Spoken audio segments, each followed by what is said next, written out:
नमस्कार। ये आकाशवाणी शिमला है।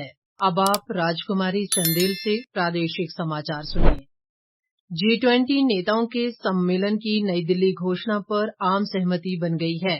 प्रधानमंत्री नरेंद्र मोदी ने एक परिवार नाम से दूसरे सत्र के दौरान घोषणा को पारित किए जाने की जानकारी दी। उद्घाटन सत्र को संबोधित करते हुए प्रधानमंत्री ने घोषणा को अंतिम रूप देने में शामिल मंत्रियों, शेरपाओं और अधिकारियों को बधाई दी। इससे पहले G20 देशों का 18वां शिखर सम्मेलन आज नई दिल्ली में शुरू हुआ। सम्मेलन में अफ्रीकी संघ को समूह का स्थायी सदस्य बनाया गया। उद्घाटन सत्र में प्रधानमंत्री नरेंद्र मोदी ने अफ्रीकी संघ के अध्यक्ष अजाली असोमनी को स्थायी सदस्य के रूप में स्थान ग्रहण करने के लिए आमंत्रित किया। प्रधानमंत्री नरेंद्र मोदी ने कहा कि भारत ने सबका साथ, सबका विकास की भावना के साथ अफ्रीकी संघ को G20 का स्थायी सदस्य बनाने का प्रस्ताव किया था। एक पृथ्वी के नाम से आयोजित पहले सत्र को संबोधित करते हुए प्रधानमंत्री ने कहा कि भारत की G20 अध्यक्षता देश के भीतर और बाहर समावेशी भावनाओं का प्रतीक बन गई है। उन्होंने कहा कि G20 भारत में अब जन सामान्य का संगठन बन गया है और करोड़ों लोग इससे जुड़ गए हैं। मुख्यमंत्री सुखविंदर सिंह सुक्खू आज दिल्ली में G20 सम्मेलन में राष्ट्रपति द्रौपदी मुर्मू द्वारा दिए जाने वाले रात्रि भोज में शामिल होंगे।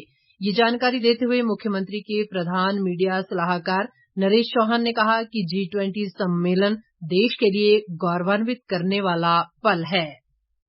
बागवानी मंत्री जगत सिंह नेगी ने आज किन्नौर जिला के निगुलसरी में अवरुद्ध हुए राष्ट्रीय उच्च मार्ग पर सड़क बहाली का निरीक्षण किया और प्रगति कार्य की समीक्षा की। इस मौके पर उन्होंने राष्ट्रीय उच्च मार्ग प्राधिकरण और प्रशासनिक अधिकारियों को जिला किन्नौर के मटर और सेब की फसलों को मंडियों तक पहुंचाने के लिए सड़क बहाली का कार्य जल्द पूरा करने के निर्देश दिए।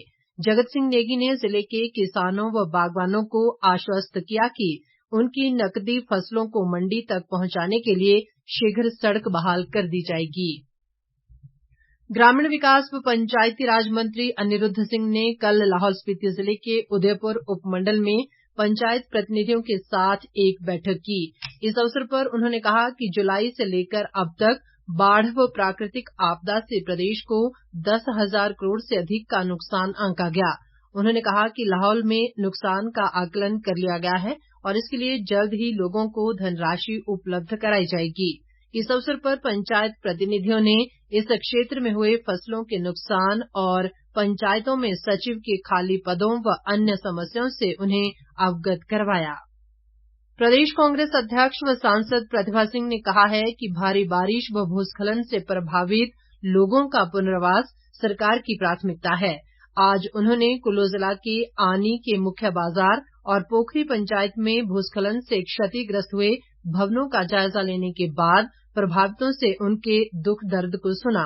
प्रतिभा सिंह ने स्थानीय अधिकारियों को बेघर हुए लोगों और आंशिक रूप से प्रभावित लोगों के पुनर्वास के लिए राज्य सरकार के दिशा निर्देश के मुताबिक बसाने के लिए उपयुक्त जगह का चयन जल्द करने के निर्देश दिए।